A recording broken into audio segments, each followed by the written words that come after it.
Hello বন্ধুরা, free CAD design training চ্যানেলে আমি তোমাদের বন্ধু মলয়। আজকে চলে এলাম একটা নতুন ভিডিও নিয়ে। আজকে তোমাদের রিং নিয়ে কিছু ইনফরমেশান দেবো বা এক্সপ্লেন করব। অনেকেই রিং করো, যে যেরকম পারে সেই মতনভাবে আইডিয়া করে রিং তৈরি করে। বেশিরভাগ ক্ষেত্রে যারা শর্টকাট, মানে একদম শর্টকাটে ইজি, খুব তাড়াতাড়ি হয়ে যাবে সেরকম ধরনের অপশানটাই ব্যবহার করে, ঠিক আছে, যেটা হচ্ছে মেন ফলো অ্যালং কার্ভ। ঠিক আছে, এই টুলস, যে ফলো অ্যালং কার্ভ যে টুলস নিয়ে যেসব ক্যাড ডিজাইনাররা রিং করে, ঠিক আছে, রিং ছাড়া আরও অনেক কিছু করা যেতে পারে, শুধু রিং নয়, তোমরা ব্যাঙ্গেলও করতে পারবে। ব্যাঙ্গেলের তো অ্যাকচুয়ালি ডিজাইন হিসেবে হয়, রিং বেশিরভাগটাই হয়। ব্যাঙ্গেল আর রিংয়ের মধ্যে তফাৎ কী হয়? ব্যাঙ্গেল যদি তোমরা মনে করো যে শুধু রিংয়ের মতন ডিজাইন আছে, ব্যাঙ্গেল তো সব ধরনের ডিজাইনের টুকরো টুকরো পিসের হয়, প্লাস আংটির মতন কিছু কিছু হয়, খুব কম হয়, কিন্তু বেশিরভাগটাই রিং হয়। ঠিক আছে, রিংটা তোমরা যে তৈরি করো, তো সেটা যার যেরকম বুদ্ধি খাটিয়ে ইচ্ছা যায় সে সেরকমভাবে করে। তো দেখো, আজকে তোমাদের এই ফলো অ্যালং কার্ভ নিয়ে তোমাদের কিছু এক্সপ্লেন করবো। ঠিক আছে, আমি দেখো আমার মেন মাপ হচ্ছে এইটা, ঠিক আছে, আর আমি একটা যেহেতু আংটি করব, আংটির জন্য এখানে একটা দেখো এই প্রসেসে আমি একটা কার্ভ নিয়ে নিয়েছি, যেহেতু এখানটা হাইট বেশি আছে আর আংটি যেরকম নিচেতে কম থাকে সেরকম নিয়ে নিয়েছি। তো বেশিরভাগ ক্ষেত্রে যারা ক্যাটে কাজ করে বা ফলো অ্যালং নিয়ে কাজ করে, তো এই ফলো অ্যালং কার্ভ এইটা নিয়ে বেশিরভাগ সবাই কাজ করে, এই সেন্টারে যে মাপ। ঠিক আছে, কারণ এটা যদি নিয়ে তোমরা কাজ করো, দেখো এটা নিয়ে কাজ করলে তোমাদের এই যে একটা তোমাদের স্ট্রেটে একটা কার্ভ নিতে হবে, যেটা লেন্থ বার করে তোমাদের কার্ভটা নিতে হবে। ঠিক আছে, তো আমি এই সেন্টারেরটা নিই নি, কালার চেঞ্জ করে দিচ্ছি তাহলে বুঝতে পারো আরও ভালো। তো এই যে মধ্যিখানের, দেখো এই যে মধ্যিখানের কার্ভটা আমি কিন্তু নিইনি, এই যে ফলো অ্যালং কার্ভ। ঠিক আছে, এই সবুজটার ফলো অ্যালং কার্ভ করিনি আমি নিয়েছি বাইরেরটা, যেহেতু আমার রিং হবে, তো রিংয়ের ক্ষেত্রে নিচে টেপার থাকে, ওপরে আস্তে আস্তে চওড়া হয়, তো সেই অনুযায়ী আমি এই প্রসেসে করি। আমি তো বিশেষ করে এই প্রসেসে করি, তো আদার্স যেসব ক্যাড ডিজাইনাররা আছে তারা অনেকেই এই সেন্টারের মধ্যিখানের যে মাপের যে কার্ভটা আছে, সার্কেলটা আছে, এটাকে লেন্থ বার করে, যেমন এটা লেন্থ বলছি, এখানে অ্যানালাইজে যাচ্ছি। ঠিক আছে, এই যে লেন্থ, এটা লেন্থ হচ্ছে এটা, ঠিক আছে, 50.276। ঠিক আছে, আমি নিয়েছি এটার লেন্থ, ওপরেরটা লেন্থ, যেহেতু আমি দেখো এরকম ধরনের একটা আংটির মাপে সার্কেল নিয়ে নিয়েছি, এটা মেন মাপ আর এটা হচ্ছে ওপরের মাপ। ঠিক আছে, যেহেতু ওপরে এটা পড়বে। ঠিক আছে, আর এটা যে লেন্থা মাপ তোমাদের দেখাচ্ছি, দেখো 60.329। ঠিক আছে, আর আমি এখানে দেখো এটা লেন্থ তোমাদের দেখাচ্ছি, আমার লেন্থ আছে এটা। ঠিক আছে, এই দেখো সেম, আমি এটা লেন্থ বার করে আমি একটা লাইন নিয়ে সেন্টার করে বসিয়ে দিয়েছি। আর আমি তোমাদের এই যে দেখো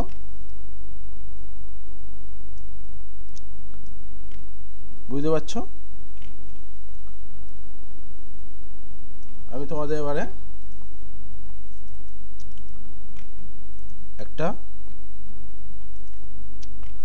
মোটামুটি একটা সিম্পলভাবে ডিজাইন করেছি, তো এটা আমি আরও শর্ট করে দেবো,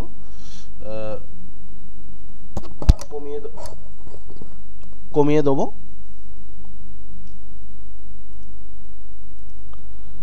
দেখো আরও ভালোভাবে তোমাদের বোঝাতে পারবো।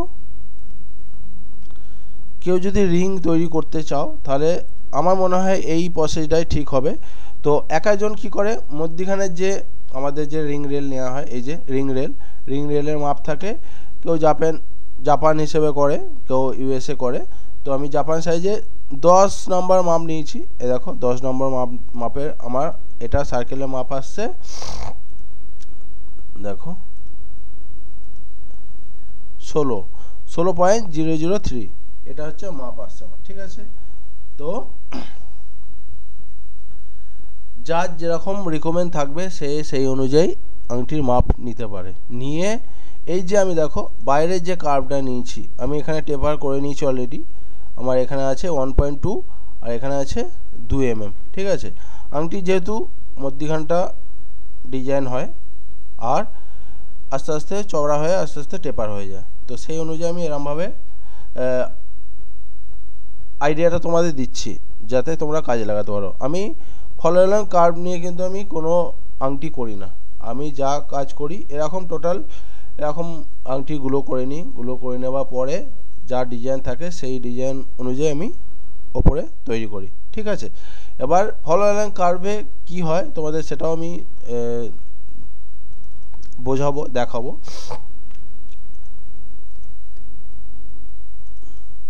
দেখো আমি কিছুটা এটা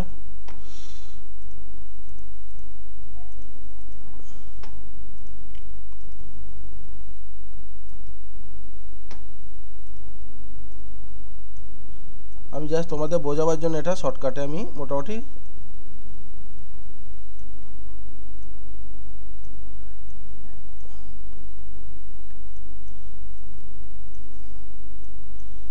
জাস্ট একটা নর্মালভাবে বোঝানোর চেষ্টা করছি তোমাদের। তোমরা নিশ্চয়ই বুঝতে পারবে, এতে সমস্যা হওয়ার কিছুই নেই।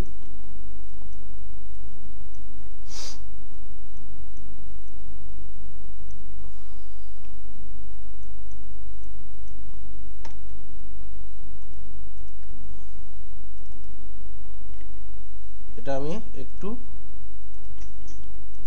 এটাতে তুলে দিচ্ছি, ঠিক আছে।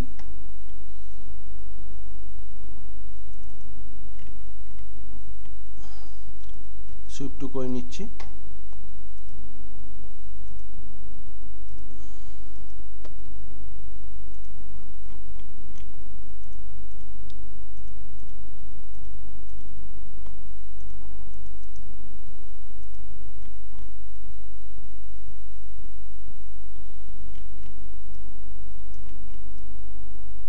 এটা আমি অফসেট করে নিচ্ছি বা একটু করে নিলেও হবে, ঠিক আছে। Fill it on, enter. বেশিও করে নিতে পারো, এটা মোটামুটি আগে একটা মাপ নিয়েছিলাম, দেখে নিচ্ছি কত আছে, 2 mm আছে, ঠিক আছে, অসুবিধা নেই। ফিল ইট 2, ঠিক আছে, 2 এন্টার।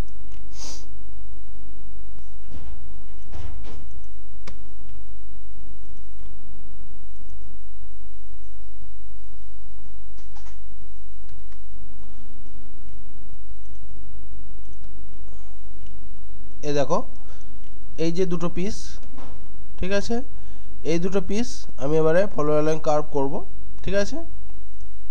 তা আমি দেখো এই যে এখানে আমার নিয়ে আছে ফলোয়ার লাইন কার্ভ, সিলেক্ট করলাম, এই দুটো পিস এন্টার করলাম, আর এই কার্ভ, আর যেহেতু আমার এই কার্ভটা আছে এই রেড কার্ভ, দেখো এখানে আমি তুলে দিলাম, ঠিক আছে।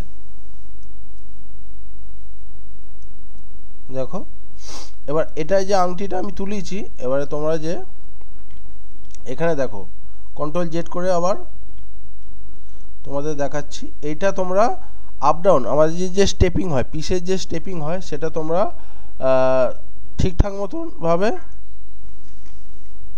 করে নিতে পারবে, ঠিক আছে। আপ ডাউনটা অবশ্যই দরকার। অনেকজন আছে কি করে শুধু সিম্পল ওপরে ফ্ল্যাটে সাজিয়ে নিয়ে, এই যে আমি যে দুরকমভাবে কার্ভ নিয়েছি, দেখো এই যে আংটির মতনভাবে দুটো কার্ভ নিয়েছি, আংটির মতন শেপের যে দুটো কার্ভ নিয়েছি, একদিকে নিচে টেপার, ওপর দিকে চওড়া, ঠিক আছে। এই কার্ভটা নেয় না, ওপরে কার্ভটা নেয় না, এগুলোও নেয় না, ঠিক আছে। শুধু এইটা আংটির মাপ হয়ে যায়, মাপ এটা লেন্থ বার করে একটা মধ্যখানে কার্ভ নিয়ে নিল, নিয়ে এটা মতনভাবে ডিজাইন টোটাল কমপ্লিট করে এর ওপরে গোল তুলে দিল। অ্যাকচুয়ালি আংটি তো গোল হয় না, আংটির নিচেটা টেপার হয়, ওপরটা চওড়া হয়, ঠিক আছে। আর আমি কন্ট্রোল জেড করছি, এইটাই যে করেছি দেখো, আমার যে এটা করা আছে এখানটা টেপার, এখানটা ওপরে বেশি, তো তোমরা মনে করলে এখানটা বিজিল নামাতে পারবে, কারণ এইটার ওপরে উঠছে, বাদ বাকি যে অংশ থাকবে তোমরা হালকা করে বিজিল নামাতে পারো, ঠিক আছে। তো আমি তোমাদের আরেকবার দেখাচ্ছি। এই ফলো অ্যালং কার্ভ নিলাম, এই পিস দুটো সিলেক্ট করলাম, এন্টার, এই রেড কার্ভ আর এই রেড কার্ভ, ঠিক আছে, দেখতে পাচ্ছ। এবারে দেখো, তোমরা যদি মনে করো যে দল একটা মোটামুটি দলের নেবো, এটা যেমন 2 mm আছে, ঠিক আছে, এটা টোটাল 2 mm আছে, তো দেখো এটা বুঝতে পারছো নিশ্চয়ই তোমরা, এটা পুরো 2 mm আছে। তো তোমরা দলটা যে করবে, থিকনেস যে করবে, সেই মতনভাবে আইডিয়া করে করবে, ঠিক আছে, যাতে তোমরা স্কুপিং বা যে ভেতরে যে স্কুপিং হয়, ঠিক আছে, ডিপ কাটা হয়, সেটা মতনভাবে যাতে করতে পারো বা বিজিল নামাতে পারো, সেই রকম ব্যবস্থা করতে পারবে। এটা আমি কেটেও দিতে পারবো, বোথ সাইড করছি দেখো, ঠিক আছে। আমি বুলিয়ান ডিফেন্ড করছি, এটা এন্টার,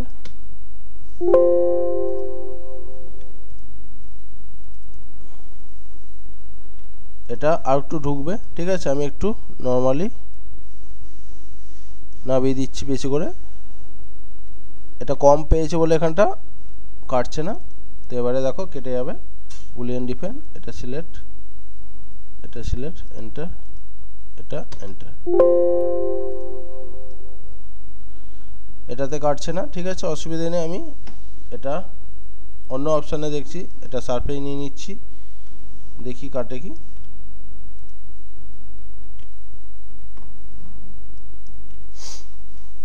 BO, ঠিক আছে, বুলিয়ান স্প্লিট, এটা সিলেক্ট, এন্টার, এটা সিলেক্ট, এন্টার। এখানে টোটাল এটা জোড়া আছে বলে এটা প্রবলেম হচ্ছে, তো আরও অপশান আছে, উপায় আছে, ঠিক আছে, সেটা তোমাদের দেখাচ্ছি। এটা তোমাদের 0 এন্টার, লাইন নিলাম, ঠিক আছে, এটাকে মধ্যখানে কাটতে হবে, ঠিক আছে। উপায় অনেক কিছু আছে, তোমরা যদি বুদ্ধি খাটাতে পারো, তোমাদের দেখাবার জন্য যাতে তোমাদের ইজি হয়। এটা পুরো এক খাটটা গোটা আছে বলে কাটছে না, অনেক ক্ষেত্রে এটা প্রবলেম হয়। BO, দেখো কাটা হয়ে গেল, ঠিক আছে, এটা কাটা হয়ে গেছে, এটা এক খাটটা ছিল বলে কাটছিল না। এবারে তোমাদের এটা বুলিয়ান ডিফেন্ড করে তোমাদের দেখাচ্ছি, ঠিক আছে। এটা এক খাটটা যখন ছিল কাটছিল না, আমি এবারে তোমাদের কেটে দেখাচ্ছি।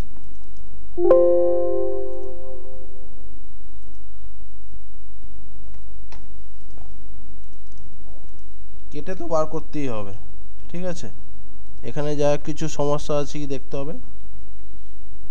BO, বুলিয়ান স্প্লিট, এটা সিলেক্ট আগে করে দেখি,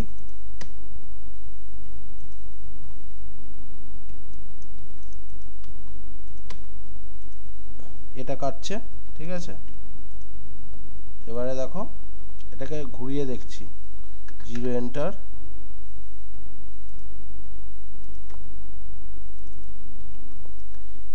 BO,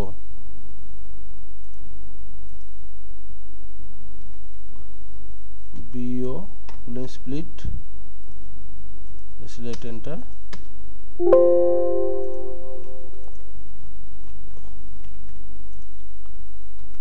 ঠিক আছে, অসুবিধা নেই। একটা উপায় তোমাদের দেখাচ্ছি, এটা তো কাটছে না। দেখো প্রবলেম হলে কত দিক দিয়ে প্রবলেম হয়, দেখো আমি তোমাদের নিশ্চয়ই দেখালাম কত রকমভাবে কাটার চেষ্টা করলাম। এটা কেটে গেল। ঠিক আছে, এবারে দেখো যেহেতু এটা এখানে দাগ আছে, দেখো এটা আমি কি করব, এটা সিলেক্ট, আলাদা হয়ে গেল। ঠিক আছে, এটা ডিলিট করলাম, অফসেট নিলাম, ফিলিট। ঠিক আছে, এটা আলাদা আছে।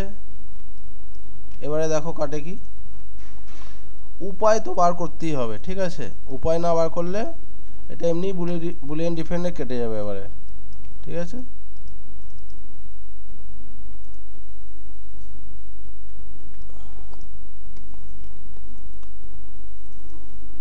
উপায় তো অনেক রকমই আছে।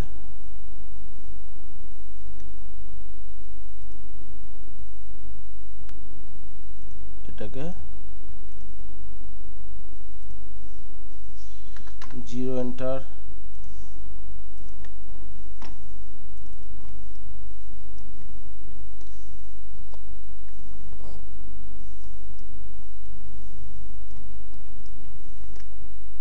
BO বুলিয়ান স্প্লিট, একটা আগে কাটছি, দেখেছো? এবারে এটা কাটছি,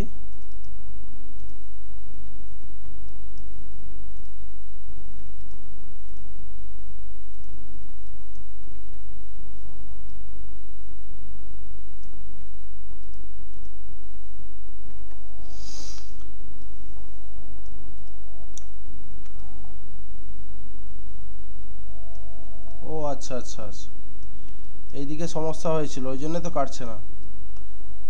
ঠিক আছে, কন্ট্রোল জেড করে দেখো, রিবল। ঠিক আছে, রিবল করে নিচ্ছি, ওকে করে নিচ্ছি। এবারে অফসেট। ঠিক আছে,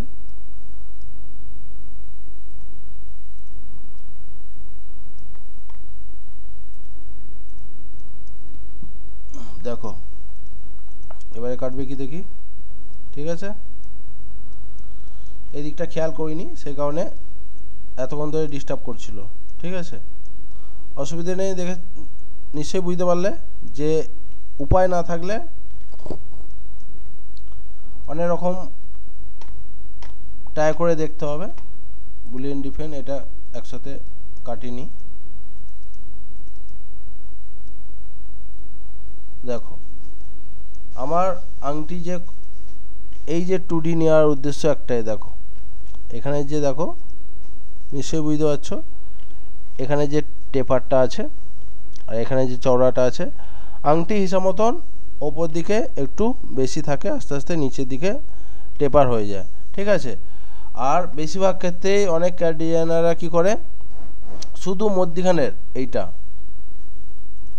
শুধু এই যে কার্ভটা যে মাপ হয়, যেটা মাপ হয় সেই কার্ভটা নিয়ে নিল, নিয়ে এটা লেন্থ বার করে একটা এখানে যে ফলো অ্যালং কার্ভ যেটা করছে সোজা একটা স্ট্রেট লাইন নিয়ে নিল, লেন্থ নিয়ে লেন্থে যা এলো সেটা একটা লাইন নিয়ে ডিজাইন করে ফেললো, 2D করে সলিড যা করে ফেললো, করে এবারে এর ওপরে ফলো অ্যালং কার্ভ করে তুলে দিল। ঠিক আছে, পুরো গোল হয়ে গেল। অ্যাকচুয়ালি আংটি গোল হয় না, অনেক ক্যাট ডিজাইনার আছে শুধু গোল আংটি করে ফেলে, অ্যাকচুয়ালি আংটি গোলই হয় না। ঠিক আছে, নিশ্চয়ই তোমরা বুঝতে পেরেছো। এটা যে তোমাদের যেটা প্রবলেম হচ্ছিলো, কাটার প্রবলেম হচ্ছিলো, কত রকমভাবে তোমাদের দেখালাম। কাটবে তো বটেই, কিন্তু আইডিয়া বার করতে হবে তোমাদের কীভাবে কাটা যায়। একটাই হচ্ছে না, আরেকটা দেখতে হবে, ওইটা 2 নম্বরে হচ্ছে না 3 নম্বরে দেখতে হবে, এরকম পরস্পর দেখে যেতে হবে, কিন্তু হবেই, এটাই হচ্ছে মেন ব্যাপার। আর এইদিকে প্রবলেম ছিল, সেই কারণে আরও আমি খেয়াল করিনি, সামনে ফোনটা দেখছিলাম ঘুরিয়ে দেখতে পেলাম, তো সেই কারণে আরও ডিস্টার্ব, নাহলে আরও অনেক আগে হয়ে যেত। কিন্তু তোমাদের টোটাল কমপ্লিট করে দেখালাম, কেটে দেখালাম যে কাটা যাবে, অনেক অপশান আছে, কাটা যাবে, হবে না বলে কিছু নেই, সবই হবে, টাইমের ব্যাপার আর আইডিয়া বুদ্ধির ব্যাপার। ঠিক আছে, আমাদের ক্যাডের কাজ। আর এটা নিয়ে তোমাদের পাথরের নিয়ে একটা ভিডিও তোমাদের দেবো। ঠিক আছে, নেক্সট ভিডিও কিন্তু পাথর নিয়ে দেবো। অনেক সবাই কি করে, পাথর পং নিয়ে টোটাল ফলো অ্যালং কার্ভ করে নেয়, সেটাই কি সমস্যা দেখা দেয় সেটা তোমাদের নেক্সট ভিডিওতে কিন্তু দেখাবো, ঠিক আছে। এই আংটিটাতে নেক্সট ভিডিওতে তোমাদের পাথর প্রং নিয়ে যারা এই ফলো অ্যালং কার্ভ নিয়ে আংটি করে, তুলে দেয় আংটি, সাজ পুরো তুলে দেয়, পাথর প্রং নিয়ে তুলে দিল, ব্যাস আংটি কমপ্লিট হয়ে গেল। তারপরে মাথা মুন্ডু কী দাঁড়ালো তাদের বোঝার ক্ষমতা নেই, বা তাদের কি বলবো সেটা দেখার দরকারও নেই। আংটি উঠে গেছে ফলো অ্যালং কার্ভ করে, ঠিক আছে, আংটি কমপ্লিট। এটা কিন্তু ভুল। যারা ফলো অ্যালং কার্ভ নিয়ে কাজ করো, ফলো অ্যালং কার্ভের কাজ শুধু এইখান পর্যন্ত, ঠিক আছে। এই যে দেখো এইখান পর্যন্ত, কিন্তু এইখানেও আবার প্রবলেম হয়। একটা দেখবে পিসের নেচার অন্যরকম হয়ে যায়, শেপ অন্যরকম হয়ে যায়। এটাও দেখো, নিশ্চয়ই বুঝতে পারছো তোমরা, দেখাচ্ছি তোমাদের কোথায় কোথায় সমস্যা আছে। দেখো দেখো এখানে ঢোকা লাগছে, দেখো ভেতর দিকটা দেখো, এই দিকটা রাউন্ড লাগছে, এখানটা আস্তে আস্তে হালকা ডাউন দিকে হবে, ঠিক আছে, ডাউনে হবে। তো এই পিসেরও সমস্যা হয়, এই ফলো অ্যালং কার্ভ করে পিসেরও সমস্যা হয়, সেটাও ঠিক করে নিতে হয়। যারা ঠিকঠাক মতন পারফেক্ট কাজ করে তারা কিন্তু এরকম শর্টকাটে আংটি করে না, বা এই অপশানে কাজ করে না। আমি তো করিই না। যারা চায় যে হ্যাঁ আমি খুব তাড়াতাড়ি ইজিভাবে ফাঁকি দিয়ে বা খুব কম সময়ের মধ্যে আংটি করে ফেলবো জাগমাগ করে, তারা এই ফলো অ্যালং কার্ভ ইউজ করে। আমি করি না, ঠিক আছে। এটাই তোমাদের বোঝাবার ছিল। নিশ্চয়ই তোমরা বুঝতে পেরেছো এই ভিডিওটাতে, আশা করি প্রবলেম হবে না। আর এই রিংটাতেই তোমাদের পাথর আর প্রং তুলে দেখাবো কি দাঁড়াচ্ছে, ঠিক আছে, নেক্সট ভিডিওতে। তোমরা সেই মতনভাবে চ্যানেলটা ফলো করতে থেকো আর একে অপরকে শেয়ার করতে থেকো, ঠিক আছে। আর তোমরা পাশে থেকো, সাপোর্ট করো। স্টেপ বাই স্টেপ ভিডিও নিয়ে আসার চেষ্টা করছি, সময়ের খুবই অভাব, তাহলেও আমি চেষ্টা করব যে তোমাদের ডেলি কিছু না কিছু দেখানো, ঠিক আছে। তো বন্ধুরা, ভিডিওটা যদি ভালো লেগে থাকে অবশ্যই একটা লাইক করে দিও, আর একে অপরকে অবশ্যই শেয়ার করো, পাশে থেকো, সাপোর্ট করো। তো আজকে ভিডিও এখান পর্যন্ত। Thank you, Jai Hind.